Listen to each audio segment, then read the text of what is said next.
All right, and we are now joined by California native Kevin Harvick, driver of the number 4 Stewart Haas Racing Ford. If you have a question for Kevin, please raise your hand. We'll get a wireless microphone to you. We'll start right here. Justin Schuler, Kicking the Tires. Kevin, I asked the other two, and Chase mentioned that this weekend is going to probably be the biggest test with the car, considering last weekend was a super speedway with the restrictor plates, and then, or the tape spaces, and the short track at the Coliseum. So, would you agree with that? And then, what do you kind of expect going into this weekend as far as what specifically is going to be tested with the car? Yeah, I don't really have any expectations. I feel like this is going to be trial and error as we go through, several of these weekends. So, yeah, I don't really have any expectations because I don't have any real life happenings that are relevant to what we're getting ready to do. So, I think as we drop the green flag and we start the race, that's when you'll really start to learn.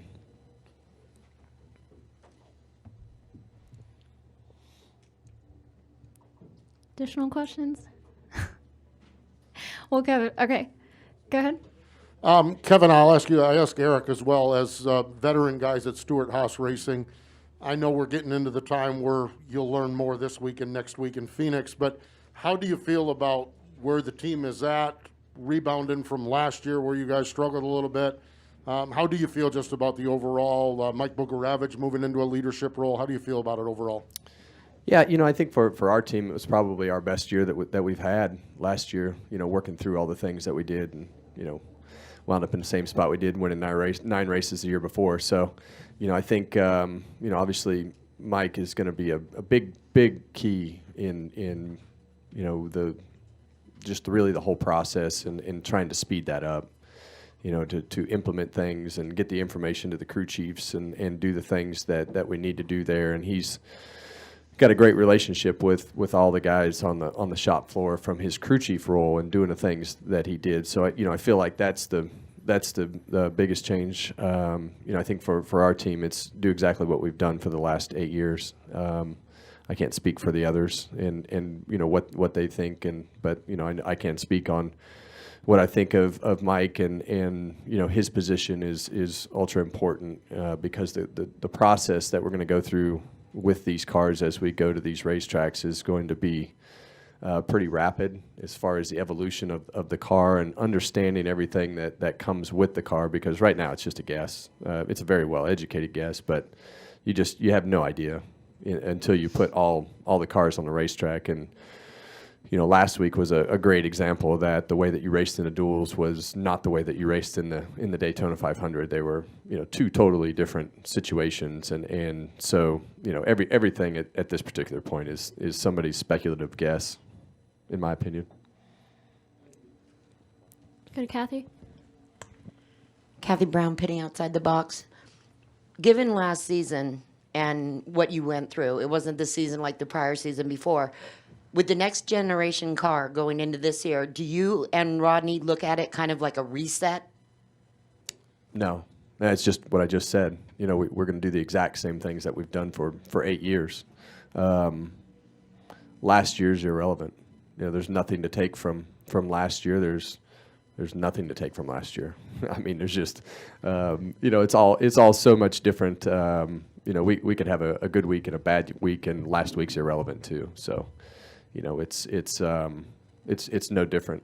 So, in the end, you look at the box score, and we finished 5th in the points both years. So, it's top 10s, top 5s were about the same, and we just didn't get to victory lane, but had our chances to win a few of them, and didn't get to victory lane. So it's just the way this works. Let's come up front to Jim Utter.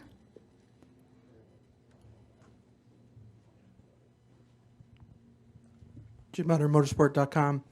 Your son Keelan, I believe, is started off, gone up a level in his racing. I just wondered what you thought of his progression so far, and does he seem to enjoy it as much as he did when he first got started? His progression's been fine. He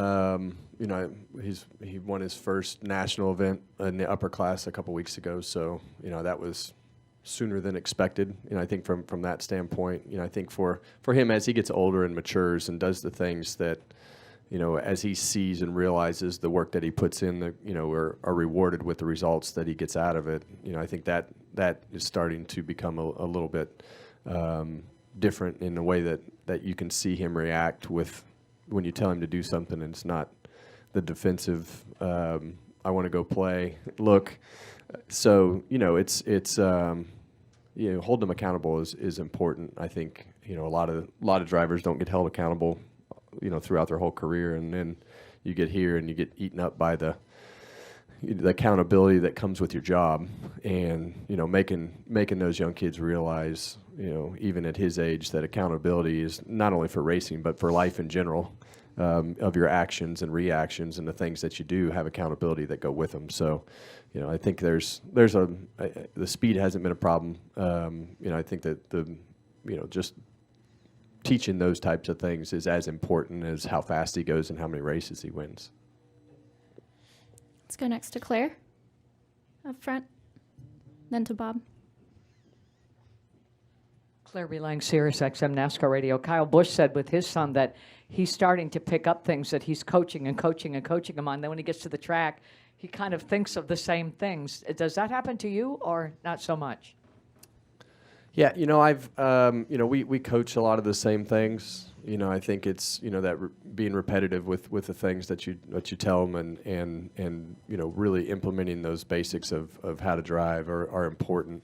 You know, for Keelan, I think, you know, his is a little bit different, as we've, you know, brought other people in to try to create a little bit of a barrier between dad and son, and just tried to coach through the coach and tried to, you know, have some sort of separation there. I think it, you know, for him, it's received a little bit better. So, you know, there's just, yeah, I think there's just, it just depends on what period of time you're in. And, you know, one week they'll do great, and the next week they'll show up and forget everything that you've ever talked to, and then the next day they'll show back up and remember everything. So they're just young kids. At this point, you just want to get them as much experience as possible. Chip off the old block. Do you remember being that way where you didn't want advice or you had someone telling you, or do you recall being like that, or were you just sort of different? You know, maybe you were.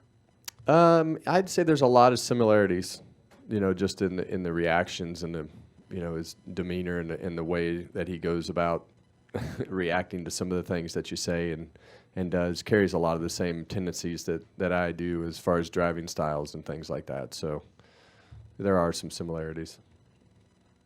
Let's go to Bob. Bob Hawkers, Fox Sports. Harrison Burton obviously had his flip in the race on last Sunday. I know you can't always keep cars on the ground, but is there any sort of concern about what happened, and has NASCAR told the drivers anything about it? I'm of the opinion that you'll never design a car that'll stay on the ground on a super speedway. So I've said that in the meetings, and everybody looks at me like I have, you know, 3 eyes. But it's. I mean, you just go back and look through time. They used to flip over. I've seen one flip over. Kelly Arbor flipped over on his own in qualifying. So you just create so many situations where there's cars sideways and there's cars backwards and cars on the door. I don't know that that's a solvable problem. Go ahead. Hi, Kevin. Brendan Martin with the Rich Report. Obviously, you know, coming back to a track like this for the first time in a few years and in a brand new car is one thing, but also there's still the possibility of, you know, Auto Club being reconfigured and going into a half mile. You know, what is there to take away from a race like this? You know, knowing that there's a possibility that this track's could be entirely different next time we come here. Yeah, you guys all think about that a lot differently than we do. You know, for us, it's 1 week at a time, and it's just another race. You know, if we come back next year and it's a short track, we'll come back with the short track setup. So, you know, this is a driver's favorite, you know, as far as being able to move around the racetrack and you know, the surface and everything that comes with that. But there's also a reality of, you know, the type of race that everybody wants to see, and short tracks are obviously a focus and you know, I think something that everybody enjoys. So whatever they do, you know, we'll support it.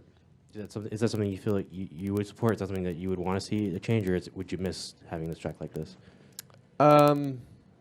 It doesn't matter to me either way. You know, I think I don't have I don't have real deep feelings about it as far as the shape of the racetrack. I mean, you know, it's just another racetrack.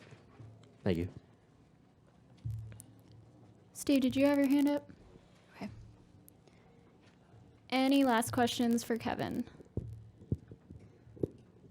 All right, thanks very much for joining us.